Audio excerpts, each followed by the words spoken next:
5 minutos han pasado ya de las 7 de la mañana y nosotros nos preparamos para hacer 3 horas de radio y compartir junto con ustedes la Resistencia Matinal de Brillas, primera edición con equipo completo.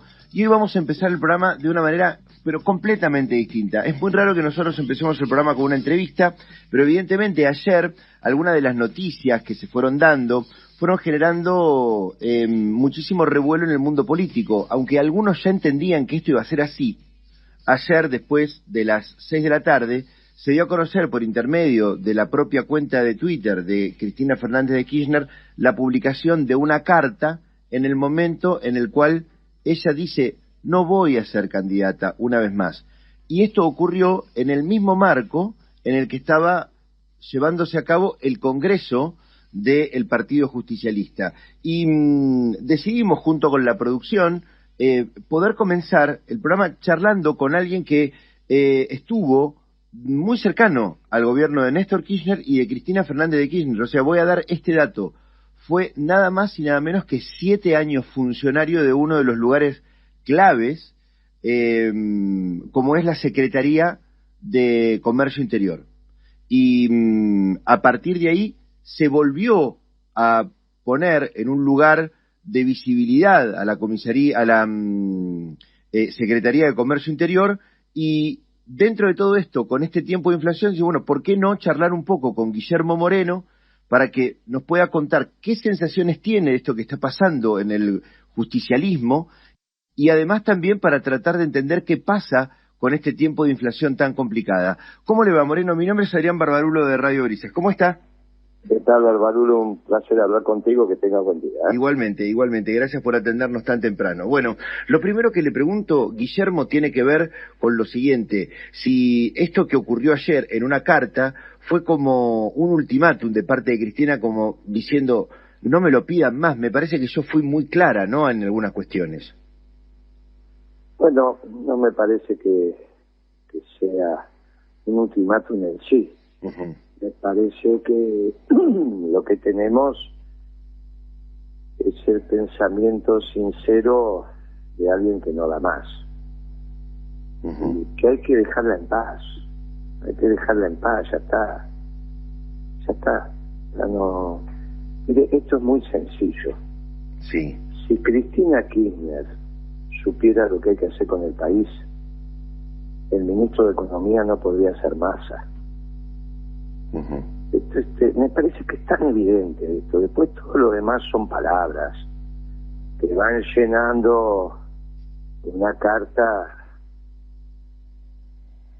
con una consistencia interna menor, de alguien que está diciendo: muchachos, organícense, yo los voy a acompañar y déjenme descansar. Uh-huh. Uh-huh. ¿Te ha pasado en la vida eso más de una vez? Uh-huh. ¿Te ha pasado?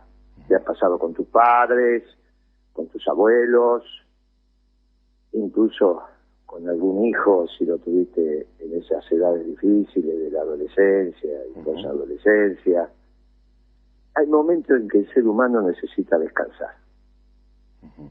Por eso es tan importante el descanso del guerrero. Y esta mujer no tiene descanso del guerrero. Si alguna vez jugaste al ajedrez, sí, si alguna vez leíste sobre el arte de la guerra con los chinos, uh-huh, que son libros muy conocidos y muy leídos cuando sos jóvenes, sí, sí, te hablan que para el que combate es importante estar entrenado para llevarlo adelante, pero que mucho más importante es el descanso del guerrero. Entonces, cuentan algunas de esas historias la importancia de volver a tu casa, que puedas dejar a un costado las armas, te des un baño y te relajes. sí. Bueno, esta mujer no tiene el descanso del guerrero. Déjenla en paz. Eso me parece que es la expresión de la carta. Uh-huh. Déjenme en paz. Y yo digo con esa carta: déjenla en paz. Uh-huh.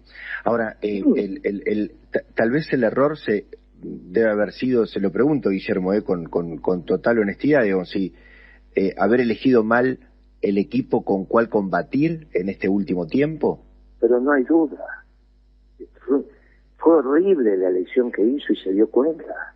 Eligió al peor, pero no lo digo ahora hacer leña del árbol caído no es de buen peronista. No, usted lo dijo, igual usted lo dijo siempre, Moreno, o sea, que no estaba de acuerdo con la figura de Alberto Fernández y nunca lo definió como peronista, sino como socialdemócrata, ¿no? Claro, ante ese error histórico, ¿qué puede hacer Cristina? ¿Qué puede hacer? Dice, muchachos, déjenme en paz, ya está. ¿Qué quieren? Ya no hay más jugo en el limón, dejen de exprimir. Dejen de exprimir, déjense de bromar. Miren, hace 10 años que Cristina se viene equivocando. Desde la elección de Kicillof como ministro de Economía y más aún, desde que autorizó la devaluación que hizo Kicillof allá en el 2014. Sí. Ahora parece la prehistoria, pero este ciclo económico comenzó ahí, con esa innecesaria devaluación de Kicillof. Ahí cambió el ciclo económico y de un esquema de producción y trabajo que es sistemático al peronismo, pasamos a un esquema de especulación y renta. Y eso fueron los 2 últimos años del gobierno de Cristina. Veníamos con suficiente capital acumulado, entonces se pudo llegar a unas honrosas elecciones. Pero después de ahí en adelante es todo un desbarranque que termina con la elección de Alberto Fernández, innecesaria en una decisión en soledad, nadie se la había pedido. Y esa decisión en soledad casi que podría haber terminado con el peronismo. Gracias a Dios esto no aconteció, porque un grupo de compañeros decidimos salir a reconstruir lo que iba a quedar, que algo iba a quedar en pie. Bueno, tuvimos razón. El peronismo está en pie, al margen de cómo salga la próxima elección presidencial. Pero hoy, Guillermo, ¿usted se siente parte de las autoridades del justicialismo, o sea, del poder del justicialismo? ¿Siente que se tiene que construir desde ahí, digamos? Porque ayer, por ejemplo, en primera fila el Congreso Justicialista, había poco del peronismo histórico. Amigo, sí. No hace falta, la pregunta está clarísima, discúlpeme que lo corte. Sí. El peronismo es un movimiento. Sí. La herramienta electoral se usa los domingos de la elección. El peronismo es otra cosa. El Partido Justicialista está conducido por un socialdemócrata, que es el presidente. Sí. Ahora, ayer en un acto de lucidez le dieron la manda al presidente del Congreso, un extraordinario compañero que es central. Bien, quizás haya sido la única decisión lúcida del Partido Justicialista en estos 4 años. Quizás hay una luz para que el peronismo como movimiento se vuelva a reorganizar. Pero yo soy presidente de mi partido, Principios y Valores, que es la herramienta electoral del movimiento peronista. Bien. Somos los únicos que presentamos un plan económico en el marco de la doctrina peronista. Más, no solo soy el único dentro del peronismo, me parece que no hay ningún candidato que haya presentado un plan económico. Hoy anuncian unas medidas que tomaría Milei, eso no es un plan económico. Terminar con bajar las jubilaciones o terminar con los planes, pues esas son medidas aisladas, no tiene. El plan económico es un hecho consistente, no se lo pida a Milei, porque la escuela austríaca está en contra de los planes económicos. ¿Está bien? No es posible que Milei presente un plan económico. Es contrario a esa estructura de pensamiento, igual que Alberto Fernández, que dijo que no creía en los planes, porque es socialdemócrata. Y fíjese que la socialdemocracia y el neoliberalismo, los dos abrevan en la misma escuela económica que la austríaca. Los dos son el capitalismo de los banqueros. Los dos. Los que somos el capitalismo de producción y trabajo somos los clásicos, y ahí abreva el peronismo. Nosotros sí presentamos un plan económico. Y ese plan económico es el que brinda las soluciones para el país. ¿Quién lo hizo? Y un equipo de economistas peronistas juntos a dirigentes sindicales y dirigentes gremiales empresarios. Eso es lo que nosotros entendemos por peronismo. Partido Justicialista la herramienta electoral. Lamentablemente hay declaraciones públicas de Alberto Fernández diciendo que los quería introducir al PJ en la Internacional Socialdemócrata. Nosotros no tenemos nada que ver con eso. De la Internacional Socialdemócrata salió gente como Lenin. ¿Qué tenemos que ver nosotros con eso? Bien. Moreno, buen día. Daniel Temperoni, lo saludo, un gusto. ¿Cómo está? ¿Qué tal, Daniel? ¿Cómo estás? Muy bien. Se me permite una sola pregunta, pero en dos tiempos. Esta situación que se está dando ahora, con alguna intervención de la FIP, de la aduana, en los términos de trazabilidad de los productos que se producen en Argentina y que también se importan en esta ventana corta de tiempo que definió el ministro de Economía para poder de alguna manera ejercer alguna presión sobre los precios internos. ¿Era posible hacerlo antes? ¿Las herramientas siempre están? ¿No se quisieron utilizar? Su mirada sobre esto. Y la otra parte de la pregunta es si efectivamente el no haber hecho esto en tiempo y forma desde que comenzó la arremetida inflacionaria y la presión de los grandes grupos económicos en Argentina no le hizo perder el poder político a la alianza gobernante. No, lo que hicieron el lunes son todas pavadas. ¿Pero en qué cabeza cabe ir con la FIP al mercado central? Son unos descerebrados. Eso no tiene adjetivo, calificación. Me quedé sin adjetivo para esa acción. Eso es una imbecilidad de fuste. Así que hacerlo, por suerte lo hicieron después, no antes, sino... ¿Y qué debieron haber hecho entonces? ¿A qué cabeza se le cabe? O sea, vos vas a la cancha. Cada tanto habrá sido. Sí, claro. Y te habrás comido un choripán. ¿A vos se te ocurrió pedirle un ticket al muchacho del choripanero? No, claro. ¿Cuántas veces a vos te dio una factura el verdulero de la esquina? ¿Pero qué les pasa? No se las compra. Pero la verdad que yo pensé que el peor gobierno iba a ser el de Macri. Mirá que hay que hacer las cosas mal para ser peor que Macri, su pandicha, ¿eh? Hay que ser peor que Macri, Patricia Bullrich o Larreta. Hay que forzarse para eso. Bueno, estos muchachos se forzaron. Esto no tiene nada que ver con la década ganada. Pero nada, ¿eh? Si vos querés ver qué pasa con el tomate, tenés que ir a las 4 de la mañana, que es cuando se juntan los tomateros, alrededor de un cafecito del que pasa vendiendo café y se comen una factura. Lo agarrás de los hombros y decís, muchacho, ¿cómo salen hoy? ¿A qué precio salen? Bueno, jefe, vamos a ver, me entraron tantos camiones. Se conversa. Pero te tenés que levantar a las 3 de la mañana. Ir allá con los muchachos. Eso es lo que hacíamos en la década ganada. Y los otros que ejercen la presión sobre el mercado, no sobre el mercado del tomate, es sobre el mercado, este bendito entelequia que tenemos en la Argentina, que a todo el mundo le tiene miedo a cómo se mueve el mercado.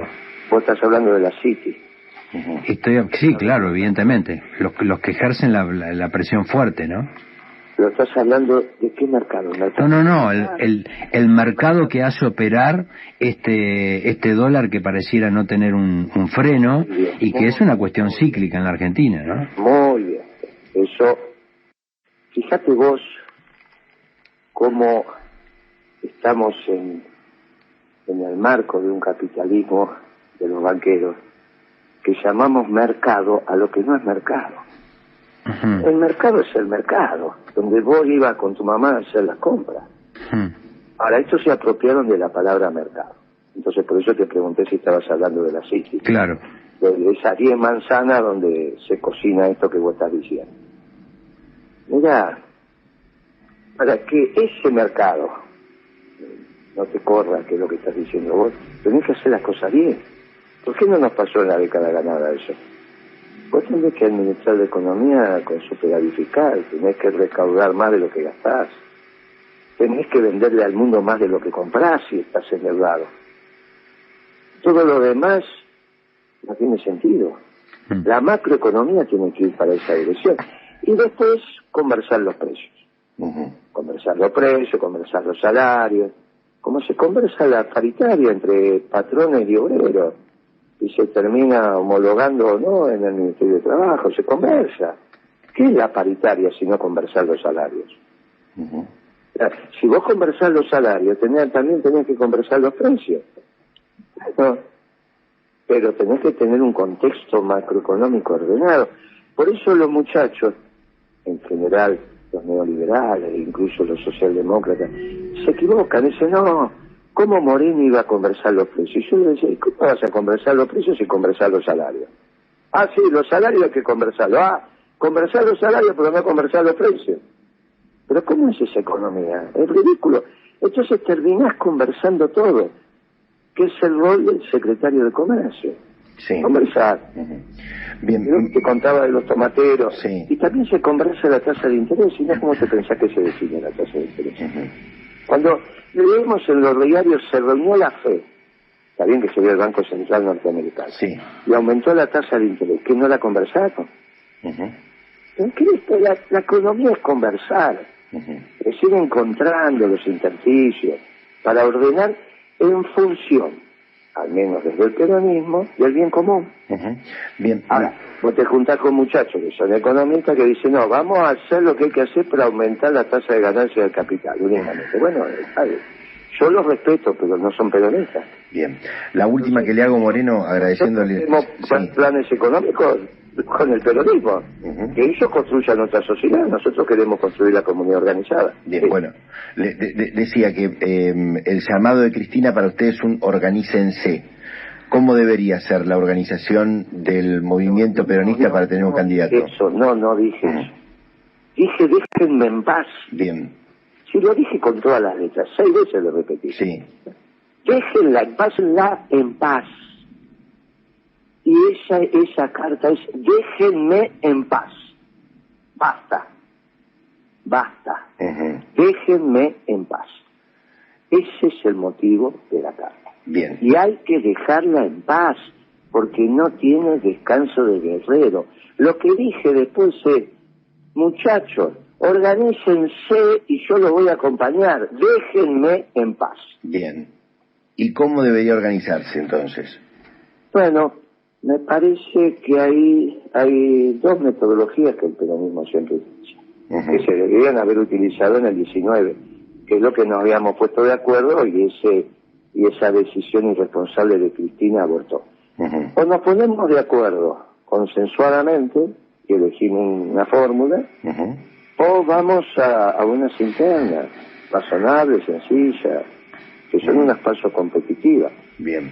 Ahora, el Partido Justicialista dio un paso posible, sí, porque lo eligió Infran para esto, Ujú. que es una persona incuestionable al interior del peronismo. Nadie va a hablar mal de Infran, nadie, no mire por donde lo mire. Ujú. Por lo tanto, me parece que si esto es acompañado por un espacio de comunión en los dirigentes, y hay hasta posibilidad de ganar la elección, porque usted imagínese que a este gobierno que hambreó al pueblo, Ujú. no lo puede reemplazar el que acaba de hambrear al pueblo. Porque Macri y su pandilla fue un desastre. Ujú. Está bien, este es peor, Ujú. pero el otro también hambreó. ¿Cómo va a soportar una campaña, Cambiemos, con dos muchachos que fueron gerentes de Macri y que hambrearon al pueblo, contra un peronismo unido que tiene para mostrar lo que fueron los primeros años de este siglo, donde la inflación bajaba, el país crecía, la indigencia bajaba, te sobraban dólares, nadie hablaba de la tasa de interés, nadie hablaba del riesgo país. Vos ahorrabas tus pesitos y dentro de 60, 90 días los gastabas y costaban casi lo mismo. Ujú. Tenías una inflación que dice, no, Moreno, mentira, bueno. Y resulta que la justicia no dice eso. Después de años de investigación, incluso durante el gobierno de Macri. Ujú. Ahora, con la inflación que ellos decían que había, no la que decía yo, la que ellos decían que había, 18, 20, 22, hoy, mirá, tocarían el cielo con las manos. Si vos le decías al pueblo argentino, el año que viene va a haber una inflación del 15%. ¡Ah! Hacemos una fiesta. Ujú. Y eso es lo que decían ellos, que estábamos mal en el gobierno peronista. Y yo te digo, no, teníamos el 8, el 9, el 10. el 8, el 9, el 10, durante años tuviste eso. Por eso podías comprarte los autos en cuotas.